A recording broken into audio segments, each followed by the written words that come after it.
This video is brought to you by BetUS Sportsbook and Casino. Miami! To mission control, we have liftoff. Phinhub!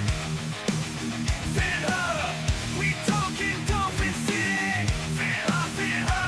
Yeah! It's that Dolphin Show! Phinhub! Welcome to the Phinhub Show, the one NFL podcast you can't leave off your roster. Now here's your hosts, Joe and Kevin DeHaven. All right. Welcome to another episode of the Phinhub Show, powered by BetUS. Guys, before we get into it, here's a word from our boy Mike Vick. Michael Vick here at BetUS.com. Get it all. Huge bonuses, great odds, a race book, live in-game betting, and a casino.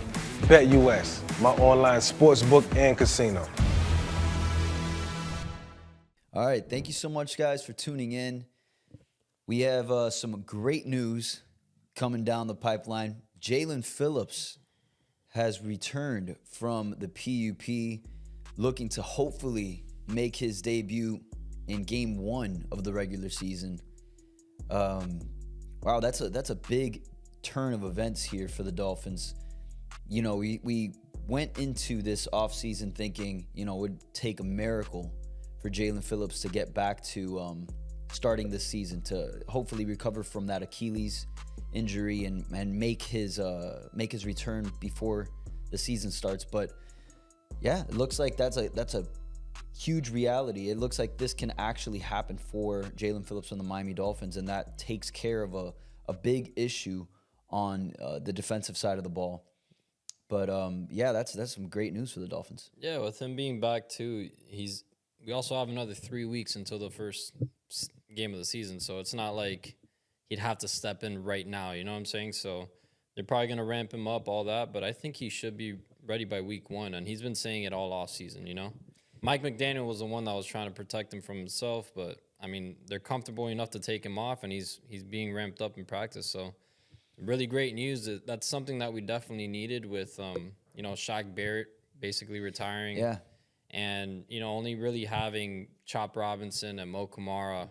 We have Ogba back now, so that makes Quinton me a little Bell. bit, makes me feel a little better. But it's a little thin there just off of the people that haven't proven much. Ogba has, he had 2 years with us in a row of 9 sacks. But, having him and Calais Campbell makes me a little bit – makes me feel better, helps me sleep at night. But with Jalen Phillips back, that's huge. That's a huge development. So. Yeah, you get a star edge rusher, and we actually posted something on Instagram yesterday about Jalen Phillips, and in the post we had written star linebacker Jalen Phillips. But he is. He's a young star in this league, and I really do think that this year, starting Game 1, if he can, hopefully stay healthy, he will break out. He was on pace to do that last season, and what a shame for him. You hate to see him go down after the season he was having, but hopefully if he can stay healthy this year, he's gonna become that household name that he has the potential to be. Yeah, and he's a unit, super fast, super big. He did break out last year, in my opinion. I mean, you don't have those 5 games right before that injury, and you're not considered a breakout star. I mean, it was all over Hard Knocks as well. They were saying it. So for people to question that, I don't understand why. He has all the tools, and just because the sack numbers haven't been there, the amount of times he's there at the quarterback pressuring him and, getting his hands on him too, that's more than enough too. Because you do want to – it's not just solely get the quarterback on the ground. It's also make him uneasy, and that's exactly what he was doing almost every play. So yeah, and it's huge news just from the standpoint of have to heavily rely on our rookies Mo Kamara and Chop Robinson. Yeah. So now bringing in Jalen Phillips, like you said, also bringing back Ogba, makes you a little bit easier going into the season. Yeah. And I feel like Chop Robinson was going to be mostly used as that third down guy. You know what I'm saying? He has a little bit of trouble setting the edge. So to have a guy like Jalen Phillips back and, Ogba being brought back in, it's definitely going to be a lot better than we expected, coming into this. So Yeah, and here's what Jalen Phillips had to say coming off of that practice. How's it feel? I feel great. I feel amazing. Just happy to be back out here. It was a little bit of a tease. I'm ready to start hitting some things, but it was great. I'm just so blessed to have my health and be out here running around with the boys. Yeah, I mean, people have told me in general, like, some people have said, oh, the explosivity doesn't fully come back until the second year. And some people, like, I talked to Shaq, for example, because he obviously did his Achilles a couple years ago, and he was saying he felt, pretty good, pretty great his first year back. So with me, like, I'm trying to hit the ground running. How it's going to react, how it's going to feel, that's to be determined, but I feel really explosive and really strong right now. So this defense is really special, and we have a lot of talented guys, and it's been really exciting seeing them fly around, seeing them make plays, but I want to be a part of that too. And I want to be that guy on this defense. And so, it's soon come, but I just got to, like I said, play it day by day and be patient. They've been great. They've been super eager to learn. They've been picking my brain. I've been trying to give them as much knowledge as possible. When I see them play, like Chop, he's super athletic, super explosive. His get off, his aggression, his leverage, everything is like better than I was when I was a rookie, for sure. And his mentality too, like he doesn't even celebrate. Like I'm trying to get him to be a little bit more emotive, just because you could tell how like that's not enough for him. Like when he makes a big play, makes a TFL or whatever, like that's kind of the standard, which is an amazing thing. And so I think he's been doing a great job. Mo's been doing a great job. Like I said, super eager to learn. Grayson's been doing great. Obviously, it was really unfortunate to see what happened to him. But the guys in our room are amazing. Having Og back has been incredible. I know he is a great leader for the guys, and obviously he can play his ass off still. And then Q, I think, has been the biggest, I wouldn't say surprise, because everybody within the organization knows that he's been a dog, but he's taken that next step, and he just embodies energy, he embodies confidence, and he does all the right things right, and his mentality is in the right place. So, yeah, we got a hell of a group of guys. Right. Some other really good news coming from yesterday's report was Erik Ezukanma. Yeah. He's starting to be worked back into practice. Great, man. I think our last episode we were talking about, potentially, some serious injury that it could have been, and luckily it seems like we were wrong about that. Yeah. I'm really happy to hear that he is working his way back into practice. And because I was really excited to see what he could bring to the Dolphins this year. He's the only guy in that receiving room that can bring what he has, and he's that dual threat. He's that Deebo Samuel type role that we've been talking about all summer. So to see that he's being worked back into practice, it means that it's not something so serious. I don't know if I really care to see him play in preseason. I don't really see the need. I feel like we know not know entirely what we have with Ezukanma, but for me, we know he can contribute. We know he can contribute. We know his build and what he has to offer. So I don't see the need to play him in preseason. I would roster him already. But that brings to question, like, who do we have making this team? Because before, like in the summer, right after the draft, we did we did our little predictions. We did our predictions for who was going to make it. And we have our top three already, and that's in the books. You got Tyreek Hill, Jalen, Waddle, OBJ. I would roster Ezukanma. I just would. I agree 100%. I mean, he's the only guy that gives you that length and that size that receiver room. That physicality. He towers over everyone in that room. Right. And on top of that, he is a very talented player. The only concern with him is the injuries, right? But if he can manage to stay on the field, I don't see why you wouldn't roster him.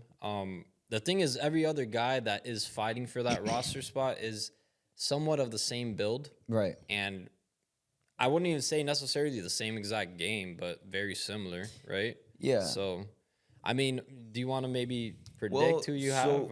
Okay, so we have Tyreek Hill, Jalen, Waddle, Odell Beckham Jr. Usually teams go with 6 receivers, but I could see a world where the Dolphins go with 7. Especially with, I mean, you're seeing it this offseason too with how often our guys are injured too, man. It's a little bit of a concern. Yeah, so and it's where the game is headed really. I mean, the passing attack is really what wins games nowadays. You know what I mean? Like you need a good passing attack. Yeah, and Period, NFL right? teams are showing that that's really important by paying multiple receivers this big money. Yeah, we have 2 number 1 receivers. Yeah. You know, at least and financially. possibly a third with Odell, you know, but financially, no. Yeah. I mean, we underpaid him, but it's fine. Yeah. So anyway, I'm gonna go with our top 3 guys. Then I want to roster Ezukanma.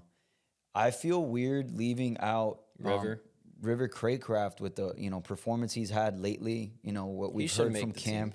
I just feel like he's that veteran that knows the offense, and he provides a little bit of this and that. And then, I mean, what am I at now? I'm at 5. You got 6 and 7. So I'm gonna go with 7. I'm gonna take Braxton again. And Malik. And then Malik, which, we're not now. Who are we leaving off? Okay, Willie Snead, not even close. Then we got Schwartz.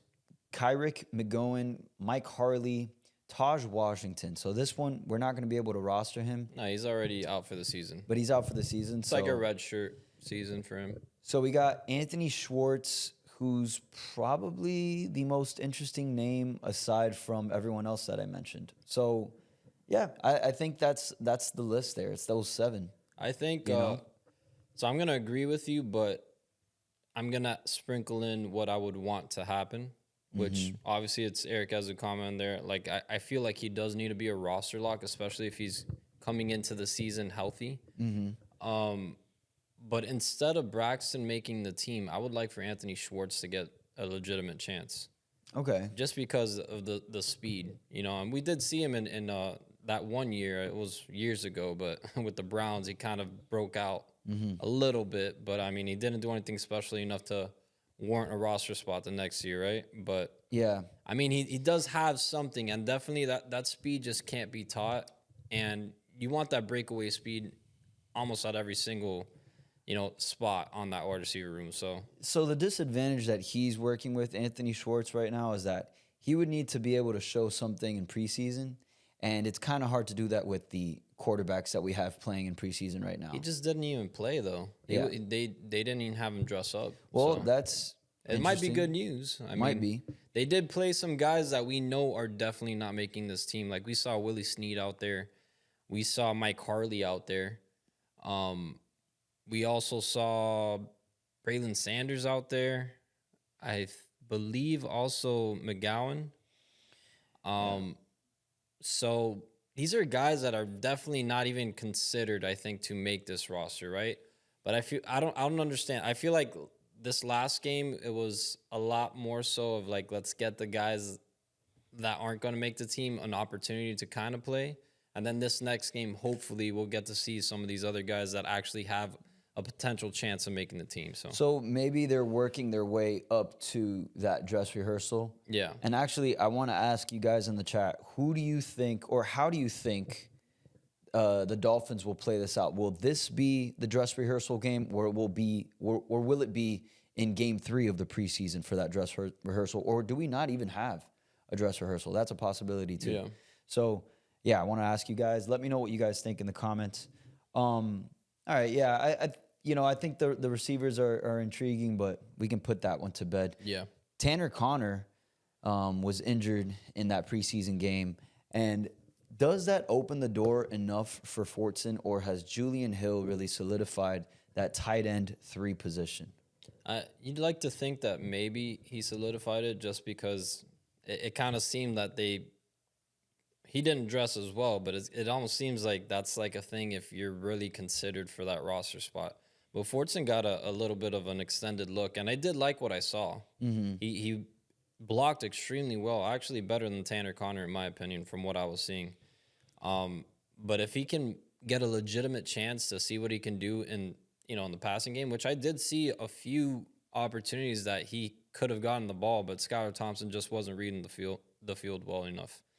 But let's see. I think he should be considered for that 3rd spot. But okay, yeah. what do you think? I think so too. We didn't see Julian Hill, which is interesting. We saw a lot of Fortson.